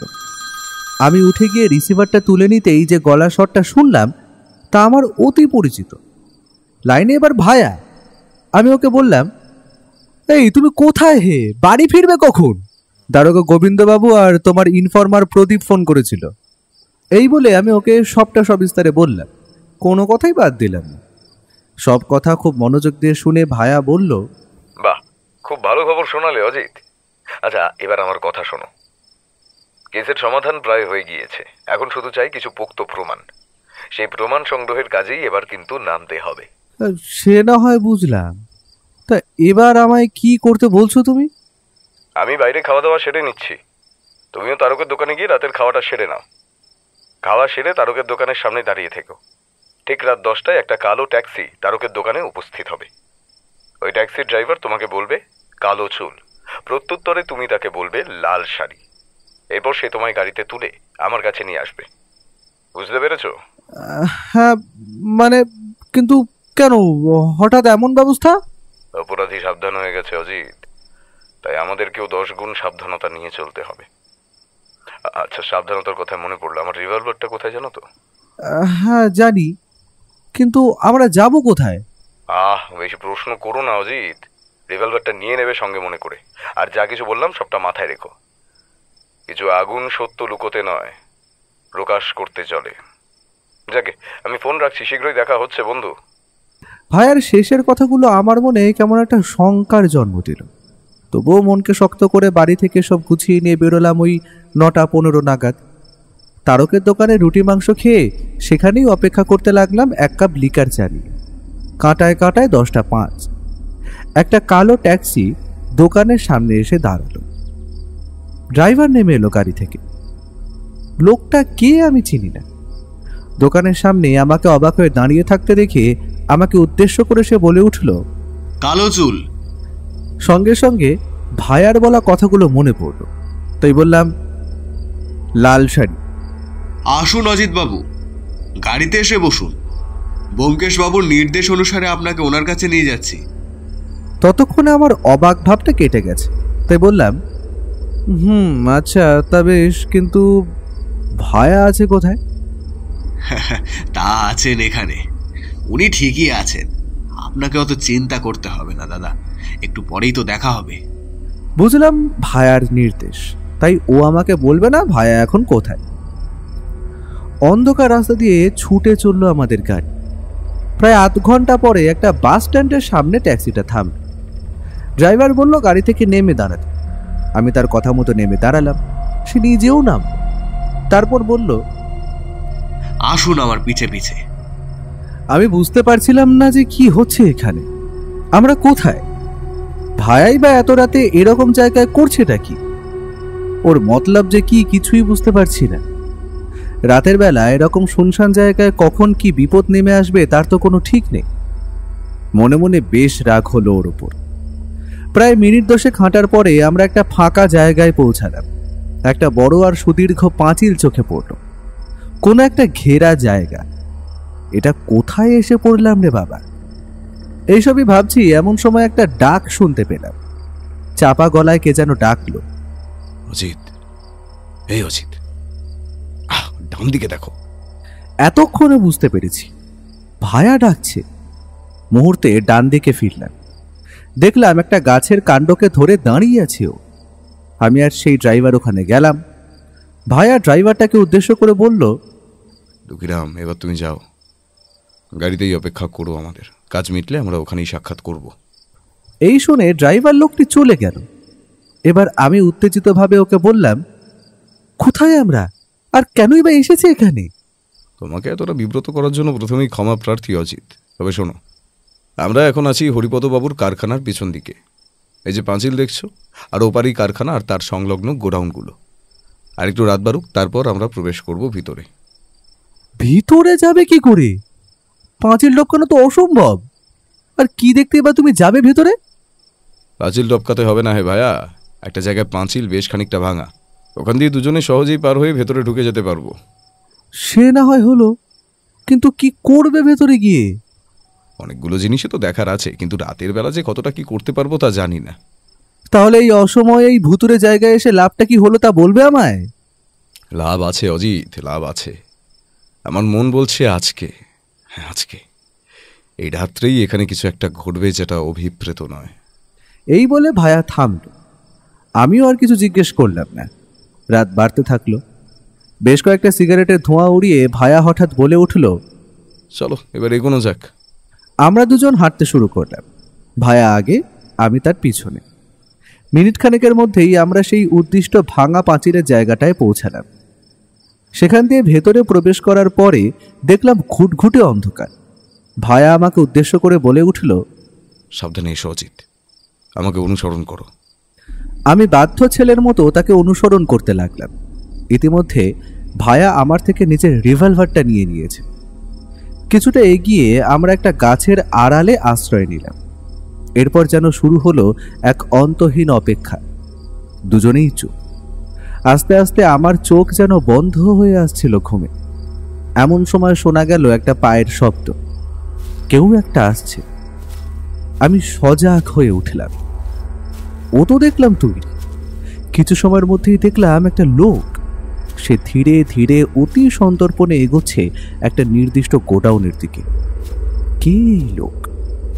ভায়াকে চাপা স্বরে বললাম, কে এটা? এখন কোনো কথা নয়। দেখলাম লোকটা একটা নির্দিষ্ট গোডাউনের কাছে পৌঁছেছে। ঠিক সেই মুহূর্তেই হঠাৎ লাফ দিল ভায়া। শটান দাঁড়ালো লোকটার মুখোমুখি হয়ে। লোকটা ততক্ষণে আঁচ করতে পেরেছে যে পরিস্থিতি বেগতিক। সে ভায়াকে একটা লাথি মারার চেষ্টা করলো, কিন্তু পারল না। ভায়া ততক্ষণে তাকে জাপটে ধরেছে, কিন্তু লোকটাও যেন দমে যাওয়ার পাত্র নয়। সেও অন্য হাতে বের করলো একটা ছুরি। এই দেখে আত্মারাম খাঁচা ছাড়া হয়ে গেল আমার। আমি কেমন যেন একটা ঘোরের মধ্যে চলে গেছিলাম ঘটনা প্রবাহের আকস্মিকতায়। কিন্তু মুহূর্তে সেটা কাটিয়ে উঠে একটা আদলা ইট তুলে নিলাম ওই লোকটাকে মারার জন্য। কিন্তু তার আগেই সে নিজের হাতে ছুরিটা গেঁথে দিল ভায়ার ডান কাঁধে। ভায়া যন্ত্রণায় চিৎকার করে উঠল আর লুটিয়ে পড়ল। লোকটা তখন মুক্ত, সে প্রাণপণে দৌড় লাগাইছে। আমি ততক্ষণে হাতের ইটটা ফেলে ওকে ধরতে যাচ্ছি। দেখলাম যন্ত্রণায় ছটফট করতে করতেও ভায়া রিভলভারটা বের করে লোকটা যেদিকে পালালো সেদিকে পরপর বেশ কয়েকটা গুলি ছুটল, কিন্তু অন্ধকারে তার লক্ষ্য ভ্রষ্ট হল। আমি ওর কাছে গিয়ে বসলাম, বললাম, ভায়া তুমি ঠিক আছো? কি গো, সারা দাও। জল। আমি এদিক ওদিক জলের সন্ধান করতে লাগলাম। একটু এগোতেই ডান দিকে একটা গোডাউনের পাশে চোখে পড়লো একটা টিউবওয়েল, তার পাশেই রাখা একটা বালতি আর মগ। আমি তৎক্ষণাৎ ওই বালতি করে জল নিয়ে হাজির হলাম ভায়ার কাছে। দেখলাম ও উঠে বসেছে। আমার চোখের সামনে কাঁধ থেকে টেনে বার করলো ছুরিটা। উফ, ভায়ার সহ্য ক্ষমতাকে কুর্নিশ। আমার আনা জলে সে রক্ত ধুয়ে ফেলল। আমি তার মাথায় আর ঘাড়ে জল দিতে থাকলাম। কিছু সময় পরে আর একটু ধাতস্থ হয়ে বলল,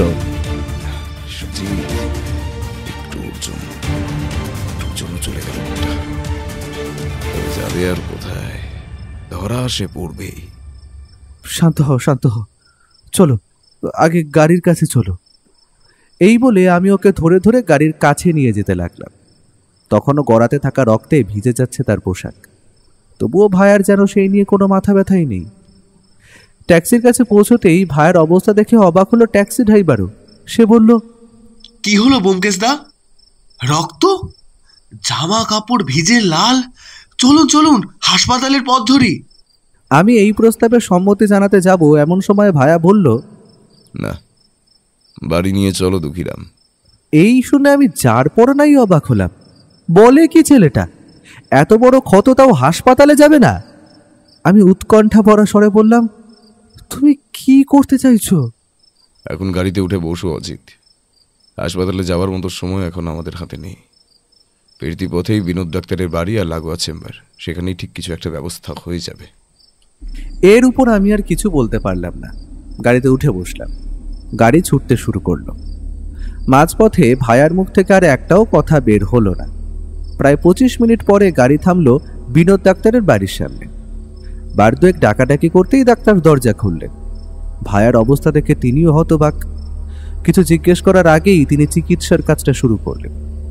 ব্যক্তির হাত যে চিকিৎসা শাস্ত্রে পাকা তা বলতেই হয়। ওর এক ওষুধেই মাত্র 10 মিনিটে বন্ধ হলো রক্ত। ভায়া তখন রোগীদের শোয়ানোর খাটে এলিয়ে আছে। এরপর দক্ষ হাতে ক্ষত ব্যান্ডেজ করলেন ডাক্তারবাবু। বেশ গভীর ক্ষত। টিটেনাস দিলেন একটু পরে। ডাক্তারবাবুর স্ত্রীও ইতিমধ্যে জেগে উঠেছেন। ভায়ার অবস্থা দেখে তিনিও সন্ত্রস্ত। ভায়া যাতে দ্রুত শক্তি ফিরে পেতে পারে তাই ডাক্তারবাবুর স্ত্রী গরম চা আর স্যুপ করে আনলেন তার জন্য। আমাকে আর দুঃখীরামকেও চা দিলেন তিনি। প্রায় ঘন্টা দেড়েক পর ভায়া যেন কিছুটা চাঙ্গা বোধ করতে লাগলো। হঠাৎ করেই সে বলে উঠল, ডাক্তারবাবু, আপনার বাড়ির টেলিফোনটা কোথায়? আমাকে এক্ষুনি একটা দরকারি ফোন করতে হবে। এই অবস্থায় ভায়ার এহেন প্রস্তাবে ডাক্তারবাবু অবাক হলেন, আর সেটাই স্বাভাবিক। কিন্তু ভায়া দমে যাওয়ার পাত্র নয়। সে জানালো যে সে এখন প্রায় সম্পূর্ণ সুস্থ, ওষুধের প্রভাবে ব্যথাও নেই এখন। তাকে নাকি এই টেলিফোনটা করতেই হবে। অগত্যা ডাক্তারবাবু ইশারায় দেখালেন কোথায় টেলিফোন। ভায়া নিজেই হেঁটে হেঁটে টেলিফোনের দিকে গেল। ভেতরে বসার ঘরে টেলিফোন। ওর গলা শুনতে পেলাম। হালদারবাবুকে ফোন করেছে ও। কি কথা হলো তা স্পষ্ট অবশ্য শোনা গেল না। মিনিট 5 মধ্যেই ও ফিরল। ফিরেই বলল, ডাক্তারবাবু, আপনাকে অনেক অনেক ধন্যবাদ। এত রাতে আজ আপনাকে না পেরে হয়তো বড় ধরনের সমস্যায় পড়তে হতো আমাকে। আর কাকিমা, এত রাতেও যে আপনি আমাকে এতটা যত্ন করলেন তার জন্য আমরা অত্যন্ত কৃতজ্ঞ সবাই। এই বলে ডাক্তার দম্পতিকে বিদায় জানিয়ে আমরা বের হলাম বাড়ির উদ্দেশ্যে। বাড়ির সামনে নেমে ভায়া বলল, দুঃখীরাম, তুমি এখানেই অপেক্ষা করো, আমরা পোশাক বদলে আবার বেরোবো আধ ঘন্টার মধ্যে। ভায়ার এই কথায় আমার আবার চমকে ওঠার পালা। বলে কি, এখনই আবার বেরোবে? ভোর 4টের সময়? এই কি ব্যাপার, কি আবার কোথায় বেরোবে বলছো গো? সবুর করো ভায়া, আর তো কিছুক্ষণ, তারপরেই হবে ঘৃণ্য নাটকের জবনিকা পতন। কি আর করা যাবে। অগত্যা বাড়িতে ঢুকে হাত মুখ ধুয়ে জামা কাপড় বদলে আবার বেরোবার প্রস্তুতি নিলাম। ভোর 4:15-তে আমাদের নিয়ে দক্ষিণামের ট্যাক্সি আবার রওনা দিল একই পথে। এবারেও পথে ভায়া কোনো কথা বলল না। গাড়ি ছুটে চলল প্রায় একই পথে। ওর কথায় যা বুঝেছি, হরিপদবাবু এসবে অবশ্যই যুক্ত আছে। কিছু একটা গোপন চক্রান্ত যে এখানে চলছে তা নিয়ে কোনো সন্দেহ নেই। কিন্তু জগাই, রতন এরা মরল কেন? আর ডাক্তার অনিমেষেরাই বা গেলেন কোথায়? এসব ভাবতে ভাবতে একসময় পৌঁছলাম যে জায়গাটায়, সেই জায়গাটায় আগেও এসেছি, হরিপদবাবুর বাড়ি। কিন্তু এবার বাড়ির বাইরের চিত্রটা একটু অন্যরকম। বাড়ির বাইরে দাঁড় করানো একটা সোনালী অ্যাম্বাসাডার গাড়ি। গাড়িটাও আমি চিনি, হরিপদবাবুর গাড়ি। আগের দিন এটা দাঁড় করানো ছিল গাড়ির দালানে, তার পাশে দাঁড় করানো দুটো পুলিশ জিপ। হচ্ছেটা কি এখানে? এত পুলিশ কেন? ভায়াকে সে কথা জিজ্ঞেস করতে সে আবারও চুপ। শুধু গাড়ি থামার পরে ধীরে ধীরে নেমে বাড়ির ভেতরে গেল। আমি ওকে অনুসরণ করলাম। ঘরে ঢুকে দেখা গেল এক অদ্ভুত ছবি। বসার ঘরের সোফায় হাত করা লাগানো অবস্থায় বসে হরিপদবাবু, পাশের সোফায় ওসি গোবিন্দ হালদার, আরো বেশ কয়েকজন কনস্টেবল রয়েছে। ভায়াকে দেখে প্রথমে চমকে উঠলেন গোবিন্দবাবু, বলে উঠলেন, এ কি, এসব কখন হলো? আপনি তো আমায় টেলিফোনে আপনার উপর হামলা হবার কথা বলেননি। ওসব কথা থাক হালদার মশাই, আগে বলুন এনাকে কখন গ্রেফতার করলেন? আপনার টেলিফোন পেয়েই ফোর্স তৈরি করে বেরিয়ে পড়ি। এবাড়ির সামনে আসতেই দেখি হরিপদ বাবাজি ভাগলবা হবার মতলব করছে, অ্যাম্বাসেডারে উঠছে ব্যাগপত্র নিয়ে। আমি সঙ্গে সঙ্গে ফোর্স নিয়ে আটকাতে গেলাম। তখন আবার গাড়িতে উঠে গাড়ি স্টার্ট দিয়ে ফেলেছে। ব্যাস করলাম দুটো গুলি চলন্ত গাড়ির টায়ারে। টায়ার গেল ফেটে আর গাড়ি গোঁত্তা মারল ল্যাম্পপোস্টে। সেখান থেকেই এটাকে ধরে এনেছি। বাহ, বেশ করেছেন। কিন্তু যেটা আমি আনতে বলেছিলাম সেটা এনেছেন? হ্যাঁ, সব এনেছি। বাড়ির সার্চ ওয়ারেন্ট আর এনার অ্যারেস্ট ওয়ারেন্ট দুটোই। আহা, বাড়ি সার্চ করা হয়ে যাওয়ার পরে তো ওনাকে অ্যারেস্ট করতে পারতেন। এবার যদি বাড়ি সার্চ করে যেটা চাইছি সেটা না পাই? আপনার উপর আমার 2000% বিশ্বাস আছে ব্যোমকেশ বাবু। আপনি যখন একবার বলেছেন এ বাড়িতেই রয়েছে একটা বড় প্রমাণ, তখনই আমি জানি আমাদের খালি হাতে অপদস্থ হয়ে বাড়ি ফিরতে হবে না। হরিপদবাবু এতক্ষণ চুপ ছিলেন, কিন্তু এবার যেন গর্জে উঠে বললেন, এই টিকটিকি, কি ভেবেছিস কি তুই পয়সার পুলিশ এনে আমায় হেনস্থা করবি? তুই জানিস না তুই কি করছিস? চুপ, একদম চুপ। একটা আওয়াজও যেন মুখ দিয়ে বের না হয়। হরিপদবাবু, আপনার শরীরে কি মানুষের চামড়া একটুও নেই? হ্যাঁ, আপনার চামড়াকে পশুর চামড়া বলা মানে তো পশুগুলোর অপমান। আপনি যা করেছেন তা আর কিছু সময়ের মধ্যেই সর্বসমক্ষে আসবে। তারপর দেখবেন আমি কি করতে পারি আর আমি কি করেছি। ভায়া এমনিতে খুব শান্ত, কিন্তু ও যখন রেগে যায় তখন ওর মুখ থেকে বেরোনো এক একটা কথা যেন এক একটা তীক্ষ্ণ তীর। আর আজ সেই তীরের ফলাতেই যেন বিদ্ধ হরিপদ ঘোষ। আর একটাও কথা না বলে ভায়া ওই ঘরেরই একটা নির্দিষ্ট ড্রয়ার খুলল, আর সেখান থেকে বার করলো একটা ছোট্ট বাটি। তাতে রাখা নানা প্রকার নানা ধাতুর আংটি। তার মধ্যে থেকেই একটা তুলে নিল ভায়া আর দিয়ে দিল গোবিন্দবাবুর হাতে।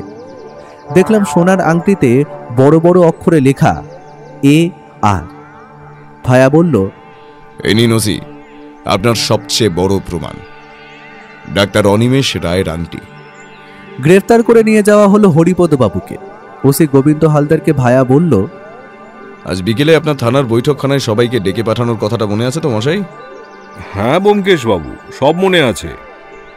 এরপর আমি আর ভায়া ফিরতি পর ধরলাম দক্ষিণামের ট্যাক্সিতে। আমার মনে কিলবিল করছে অজস্র প্রশ্ন, কিন্তু জানি ভায়া এখন আমাকে আর কিছুই খুলে বলবে না। তবু সাহস করে জিজ্ঞেস করলাম, ভায়া, তুমি যে বললে অপরাধী একাধিক, তাহলে বাকিদের কি হবে? ভায়া আমার কথায় হাসতে শুরু করলো, তারপর বলল, যে সময় হরিপদবাবুকে গ্রেফতার করতে পুলিশ বেরিয়েছে, ঠিক সেই সময়ে আরো দুটি পুলিশি দল বেরিয়েছিল বাকিদের অ্যারেস্ট করতে। কাকে ধরতে গো? মতিকে? তুমি আংশিক ঠিক, তবে মতি একা নয়, সঙ্গে আরো একজন আছে। আরো একজন? সে কে? ভায়া আবার একটু মুচকি হাসল, তারপর বলল, রঞ্জিত। আমি চমকিত হলাম। কারণ আমার কোনো সন্দেহের মধ্যেই আসেনি রঞ্জিত। আমি ওকে বললাম, কি করে বুঝলে এরাও আছে হরিপদ বাবুর সাথে? বড্ড ঘুম পাচ্ছে, দাঁড়াও একটু ঘুমিয়ে নি গাড়িতেই। বুঝলাম অনেক হয়ে গেছে। সত্যান্বেষীর মুখ আমাকে কেসের জটিল মোড়গুলো বোঝানোর জন্য এখন আর খুলবে না। এবার সেই বিকেল হওয়ার প্রতীক্ষা। বিকেলবেলায় গোবিন্দবাবুর থানায় উপস্থিত হয়েছে অনেকে। আমি, ভায়া, হরেন, পটা, জগাইয়ের স্ত্রী, পুত্র আর ভাই, ডাক্তার অনিমেষ রায়ের স্ত্রী ও মেয়ে, রতনের বাবা মা আর ওসি সাহেব নিজে। ভায়া শুরু করল। আপনারা সকলেই এই বিষয়ে অবগত যে আমরা কেন আজ এখানে জড়ো হয়েছি। দুদিন আগে রাত্রিবেলায় হরিপদবাবুর কারখানায় হঠাৎই আগুন লেগে যায়। হরেন এবং পটার যুগলবন্দিতে খবর জানানো হয় দমকল অফিসে। সেখান থেকে দমকল কর্মীরা আসে এবং পার্শ্ববর্তী থানা থেকে আসে পুলিশ। আগুন কিছুটা নিয়ন্ত্রণে এলে সেই আগুনের মধ্যে থেকে পাওয়া যায় দুটো অদ্ভুত জিনিস। প্রথমটি একটি কাটা হাতের অংশ, আর দ্বিতীয়টি হলো একটি লাশ। হ্যাঁ, জগাইয়ের মৃতদেহ। প্রথম দেখায় সেখানে উপস্থিত কারখানার সকলেই দাবি করেন কাটা হাতের অংশটা রতন নামের এক কর্মচারীর, কারণ না, রতনকে সন্ধ্যের পর থেকে আর কেউ দেখেনি। একটা লাশ ও একটি হাতের কাটা অংশ দেখে ইন্সপেক্টর গোবিন্দবাবুর সন্দেহ হয় ব্যাপারটা শুধু অগ্নিকাণ্ডই সীমাবদ্ধ নয়, বরং এর পেছনে অন্য কোনো ঘটনা রয়েছে। তাই পরের দিন সকাল হতেই তিনি আমার কাছে আসেন, আর মুখে কেসের সমস্তটা শোনার পর আমি ঘটনাস্থল দেখতে সেই কারখানায় উপস্থিত হই। সেদিন কারখানায় এসে আমি তিনটে গুরুত্বপূর্ণ সূত্র আবিষ্কার করি। প্রথমটা হলো একটা গলিত সোনার টুকরো, দ্বিতীয় হলো কেরোসিন এবং ক্লোরোফর্মের একটা মৃদু গন্ধ, আর তৃতীয়টা হলো দুটো বন্ধ গোডাউন যেগুলো থেকে বিচ্ছিরি গন্ধ বের হচ্ছে। তখনও কেসটা যে কোন দিকে এগোচ্ছে সে নিয়ে আমার ধারণা তৈরি হয়নি। আমি গোবিন্দবাবুকে নিয়ে কারখানা সম্পর্কিত হরিপদবাবুর ইন্স্যুরেন্সের খোঁজ করাই, কিন্তু পরবর্তী ঘটনাক্রমে আমার ধারণা হয় যে রতন নামের যে কর্মীটিকে খুঁজে পাওয়া যাচ্ছে না তাকে আগুনে পুড়িয়ে ফেলা হয়েছে সম্পূর্ণরূপে, আর তাকে অজ্ঞান করতে ক্লোরোফর্ম আর আগুন ধরানোর জন্য কেরোসিনের ব্যবহার করা হয়েছে। এবার যদি বলি জগাইয়ের মৃত্যুর কথা, তখন সে বিষয়ে আমি ভেবেছিলাম যে রতনকে আগুনে ঠেলতে গিয়ে সে কোনোভাবে নিজেও আগুনের কবলে চলে এসেছে। কিন্তু কেন? কারখানার মালিক হরিপদবাবুর খাস লোক ছিল জগাই। বলা যায় যে হরিপদবাবুর ডান হাত। কিন্তু হরিপদবাবু জগাইকে দিয়ে কাজটা করালেন কেন? এই সকল প্রশ্নগুলো মাথায় ঘুরছিল। এমনই সময় পরের দিন খবরের কাগজে একটা খবর চোখে পড়ে, ডাক্তার অনিমেষ রায় নিখোঁজ হয়ে যাওয়ার খবর। আমার খটকাটা লাগলো এই জায়গায় যে হরিপদবাবুর কারখানা আর ডক্টর অনিমেষ রায়ের চেম্বারের মধ্যে দূরত্ব অতি সামান্য। আর যে সময় হরিপদবাবুর কারখানায় আগুন লাগলো ঠিক সেই সন্ধ্যা থেকেই ডাক্তার অনিমেষ রায়কে খুঁজে পাওয়া যাচ্ছে না। কিন্তু ডাক্তার অনিমেষ রায় আর হরিপদবাবুর মধ্যে যোগাযোগটা কি, সেটা তখন আমি জিজ্ঞাসাবাদ করি কারখানার বিভিন্ন কর্মচারীদের। সেখান থেকে যে গুরুত্বপূর্ণ তথ্যগুলো উঠে এলো সেগুলো হলো, এক, মতি হলো মালিকের আরেকজন খাস কর্মচারী। ওই বন্ধ গোডাউন দুটোতে কি আছে তা কেবল মতি, জগাই আর হরিপদবাবু নিজেই জানেন। আর দুই, ডাক্তার অনিমেষ রায় ছিলেন হরিপদবাবুর বিশেষ বন্ধু। তাছাড়া মতির কথাবার্তাতেও আমার মনে একটু সন্দেহ জন্মায়। তারপর আমি যাই হরিপদবাবুর বাড়িতে। সেখানে তার অনুপস্থিতির সুযোগ নিয়ে আমি তার ঘরের বিভিন্ন জিনিস ঘেঁটে দেখতে থাকি।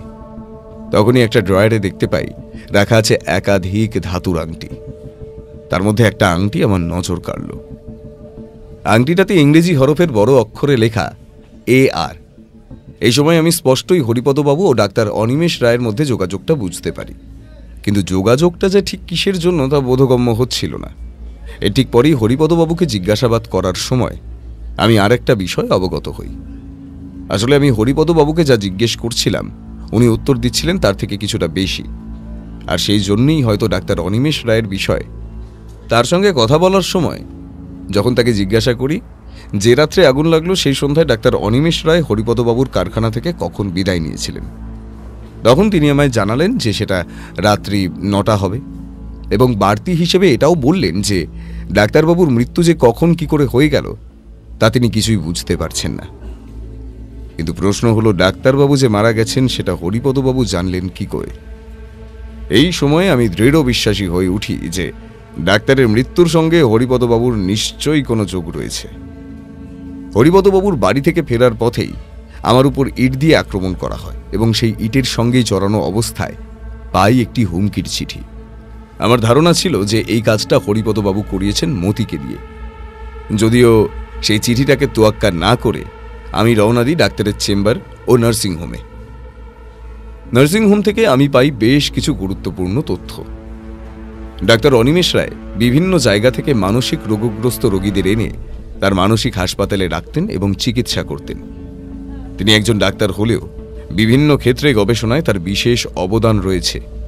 নার্সিংহোমের নার্সদের এবং কর্মচারীদের জিজ্ঞাসাবাদ করার সময় একটা চমকপ্রদ তথ্য আমার হাতে আসে। একজন নার্স আমাকে জানান যে কোনো রোগী হাসপাতালে মারা গেলে তার সৎকার করা হয় না, বরং ডাক্তারবাবু রাতের বেলা সেই রোগীর মরদেহকে গাড়ি করে কোথাও একটা নিয়ে যান এবং কর্মচারীরা জিজ্ঞেস করলে বলেন তিনি নাকি দেহ দান করে দিয়েছেন। এই কথাটা শুনে আমার সন্দেহ আরও ঘনীভূত হতে থাকে। ডাক্তারবাবুর নার্সিংহোম থেকে আমি যাই ওনার বাড়িতে। সেখানে গিয়ে জানতে পারি যে ডাক্তারবাবু বেশিরভাগ দিন রাতে বাড়ি ফিরতেন না। তার স্ত্রী এর থেকে আমি এটাও জানতে পারি যে ডাক্তারবাবুর হাতে একটি সোনার আংটি ছিল যার উপর বড় বড় করে লেখা AR।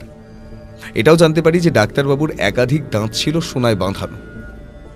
ডাক্তারবাবুর বাড়িতে আমি আরও একটি জিনিস আবিষ্কার করি, সেটা হলো ডাক্তারবাবুর ডায়েরি। এই ডায়েরি ছিল এই কেসে হরিপদবাবু ও ডাক্তার অনিমেষ রায়ের যোগসূত্র স্থাপনের সবথেকে গুরুত্বপূর্ণ হাতিয়ার। ডাক্তারের ডায়েরিটি উল্টাতে উল্টাতে আমি বেশ কিছুটা অবাক করা এবং ভয়ানক তথ্য পাই। আমি যা জানতে পেরেছিলাম তা এখানে সংক্ষেপে বলছি। ডাক্তারবাবুর ডায়েরিতে একটা পাতায় মাস 6 আগের একটা লেখা ছিল। আমি পেরেছি। হাড়কে শুধু নষ্ট করাই যায় না, বরং সেটাকে নতুন রূপ দেওয়া যায়, অর্থাৎ সংস্কার। পরবর্তী পৃষ্ঠায় লেখা, আমার ধারণা যে অমূলক নয় সেটা প্রমাণ করতে হলে বিভিন্ন উপাদান আর একটা ল্যাব চাই। এই কাজের জন্য ব্যবহৃত হয় ফরম্যালিন মিশ্রিত ফসফরাস অ্যাসিড, যাতে হাড় গলে না গিয়ে শক্ত হয়, সোডিয়াম ক্লোরাইড ও ক্যালসিয়াম সালফেট মিশ্রণ, যা বড় অংশ পুনর্গঠন করে। হাড়ের গায়ে পলিমারিক লেপ দেওয়া হয় যাতে দেখতে একদম নতুন হাড়ের মতো লাগে। এই পুরো প্রক্রিয়াকে বলা হয় বোন রিকনস্ট্রাকটিভ প্রিজারভেশন। এটা বিদেশে আগেই শুরু হয়ে গিয়েছে, কিন্তু তা পশুর হাড় দিয়ে। আমি এটা এদেশে করব আমাদের দেশীয় উপাদান দিয়ে, আর যদি চেষ্টা করি মানুষের হাড়েও হয়তো তা হবে। এরপর যেটা লেখা আছে সেটা আরো গুরুত্বপূর্ণ। হ্যারি বন্ধু হিসেবে নিজের কর্তব্য পালন করেছে। সে নিজের কারখানার একটা অংশে আমাকে ল্যাব করতে দেবে, এমনকি তার ফ্যাক্টরি থেকে অ্যাসিড আর অন্য মালপত্র দেবে। এরপর বেশ কিছুদিন কোনো এন্ট্রি ছিল না। এরপর মাস 4 আগের একটা entry. Harry is a very business minded. ও আমার আবিষ্কারটাকে ব্যবসার কাজে লাগাতে চাইছে। বুঝে উঠতে পারছি না কি করব। ও চায় সংস্কার করা মানব হাড় বিদেশের ল্যাবে বিক্রি করতে। এর পরের এন্ট্রিতে লেখা, হাড়ের ব্যবসা সত্যি লাভজনক। হ্যারির বুদ্ধিতে মনে হয় একটা বিরাট রোজগারের রাস্তা খুলে গেল। এরপর লেখা ছিল বেশ কিছু হিসেব। টাইগার 40,000 টাকা 100টা হাড়, জেরি 31,000 টাকা 82টা হাড়, এরকমই আরো অন্যান্য। আমার মনে তৎক্ষণাৎ আরেকটা দিক খুলে গেল হিসেবের অংশে লেখা এই প্রথম নামটা দেখে। টাইগার, এটা যে একটা ছদ্মনাম সেটা বুঝতে আমার অসুবিধা হয়নি। এই নামটা দেখে গত সপ্তাহের একটা খবর আমার মনে পড়ে যায়। খবরটা ছিল অনেকটা এইরকম। অনেক মানুষের হাড়সহ মুম্বাই থেকে আরব সাগরের পথে বিলেত পালানোর চেষ্টা করার সময় গ্রেপ্তার শার্দুল কুমার ঝা নামের এক ব্যক্তি। যদিও গ্রেপ্তার হওয়ার সঙ্গে সঙ্গে পটাশিয়াম সায়ানাইড খেয়ে আত্মহত্যা করেছেন তিনি। পুলিশ এখনও এই মামলার কোনো কিনারা করতে পারেনি, তবে অনুমান করা হচ্ছে এই ব্যক্তির সঙ্গে বাংলার যোগ রয়েছে। এরপর এই শার্দুল যে ডাক্তারের খাতায় টাইগার, সে বিষয়ে আর কোনো সন্দেহ আমার ছিল না। এরপর ডাক্তারের শেষ এন্ট্রি। হ্যারি আমার অংশ ঠিক করে আমায় দিচ্ছে না। ওর সাথে এই ব্যবসায়িক সম্পর্ক ছিন্ন করে দিতে হবে মনে হচ্ছে। এরপর আমার কাছে গোটা ব্যাপারটা জলের মতো স্পষ্ট হয়ে যায়। হরিপদবাবু ও ডাক্তার অনিমেষ রায় মিলে মৃতদেহের হাড় নিয়ে যে ঘৃণ্য ব্যবসা শুরু করেছিলেন, তা থেকে বেরিয়ে আসতে চেয়েছিলেন অনিমেষবাবু। আর সেই জন্যই হয়তো হরিপদবাবুর চক্রান্তে তাকে মরতে হয়েছে। আর আমি যে গলিত সোনার টুকরো পেয়েছি সেটা আর কিছু নয়, ডাক্তারবাবুর দাঁত। কিন্তু এই কাজে হরিপদবাবুকে সাহায্য করল কে? ডাক্তারবাবুর বাড়ি থেকে আমি গতকাল সন্ধ্যায় গিয়েছিলাম জগাইয়ের বাড়িতে। সেখানে ডাক্তার অনিমেষ রায় প্রসঙ্গে কথা হতে হতে আমি জানতে পারি এই ডাক্তারবাবুই জগাইয়ের বাবাকে মৃত্যুর মুখ থেকে ফিরিয়ে এনেছেন একাধিকবার। তখন আমার কাছে আরও একটা বিষয় পরিষ্কার হয়। হরিপদবাবু খুব সম্ভবত জগাইকে দিয়েই ডাক্তারবাবুকে হত্যা করতে চেয়েছিলেন, কিন্তু জগাই তা করতে রাজি হয়নি। সেই জন্যই হয়তো জগাইকেও তিনি তার জন্মদিনের বাহানায় ডেকে এনে আগুনে পুড়িয়ে মেরেছেন। কিন্তু রতন, তার কি হলো? তারপর মনে পড়ল পটার একটা কথা। পটা বলেছিল যে সেই সন্ধ্যায় রতন একটা অদ্ভুত কথা বলে, যে এই কারখানায় তার সবকিছু ঠিকঠাক বলে মনে হচ্ছে না এবং সেই চাকরিটা ছেড়ে দিতে চায়। তখন আমার মনে হয় রতন হয়তো হরিপদবাবু আর ডাক্তারের এই গোপন ব্যবসার কোনো কথা জেনে ফেলেছিল, তাই সে বাকিদের এমন বলে। সেই সময় মতি বোঝে যে রতন তাদের গোপন কথা ফাঁস করে দিতে পারে, তাই রতনের কথা সে হরিপদবাবুকে জানায়। সেই সময় আমার মনে দৃঢ় বিশ্বাস হয়েছিল যে হরিপদবাবু একই রাত্রে এক ঢিলে একাধিক পাখি মারার জন্য মতিকে দিয়েই রতনকে হত্যা করিয়েছেন। যখন এই সন্দেহটা মনে এলো তখন মনে জাগলো দুটো প্রশ্ন।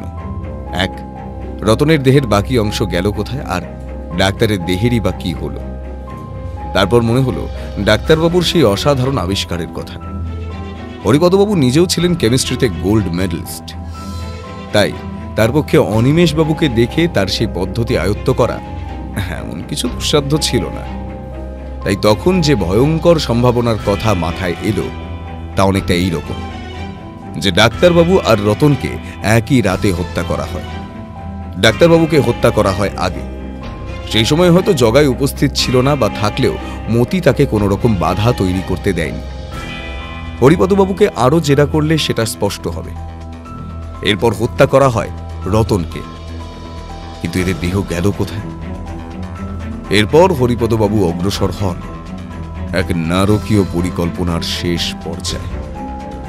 রতন ও ডাক্তার অনিমেষ রায়ের দেহ গুলিয়ে ফেলেন তিনি, এবং এদের হাড়কেও পাচার করার পরিকল্পনা করেন। তার কারখানাতেই সেই সবের সরঞ্জাম আছে, আর তার প্রমাণ ইতিমধ্যেই পুলিশ সংগ্রহ করেছে। দেহের যে কয়েকটা অংশ গলেনি ঠিকভাবে সেগুলোকেই আগুনে ছুঁড়ে ফেলে দেওয়া হয়।